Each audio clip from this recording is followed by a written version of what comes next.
আসসালামু আলাইকুম। আজকে আমি নিয়ে এসেছি স্পাইসি চিকেন ফ্রাই এবং সাথে রুটি। তো আমি যে রুটিগুলো বানাই এগুলো একটু অন্যরকম, আসলে বাচ্চাদের জন্য যাতে পুষ্টিকর হয় সেই জন্য আমি এই ধরনের রুটি বানিয়ে থাকি।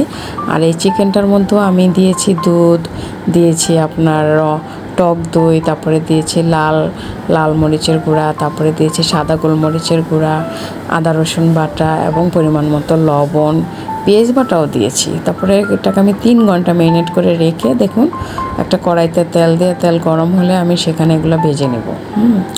তো তেলের পরিমাণটা একটু বেশি দিবেন, ফলে চিকেনটা খুব মচমচে ভাজা হবে। তো যখনই ভাজা হয়ে যাবে তখন আমি এটা একটা প্লেটের মধ্যে টিস্যু বিছিয়ে উঠিয়ে নিব। তো ভাজা হয়ে যাওয়ার পরে দেখুন কীরকম কালার হয়েছে, কালারটা কিন্তু সেই রকম হয়েছে, খেতেও খুব মচমচা হয়েছে, এত টেস্ট হয়েছে না যা কিনা বলার বাইরে।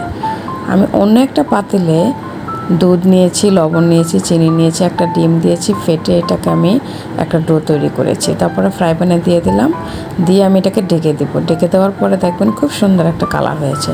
তখন আমি দিয়ে দেবো একটু সাদা তিল দিয়ে এটাকে উল্টাবো। উল্টানোর পরে এটা মনে হবে যে একটা শর্মার মতো রুটি হয়ে গেছে। তারপরে দেখুন কালারটা এত সুন্দর হয়েছে, খেতেও কিন্তু খুব মজা হয়েছে, একদম গার্লিক নানের মতো। তারপরে আমি এটা কেটে সুন্দর করে পরিবেশন করলাম। কেমন হয়েছে আশা করি ভালো, আপনারাও করে খাবেন। আল্লাহ হাফেজ।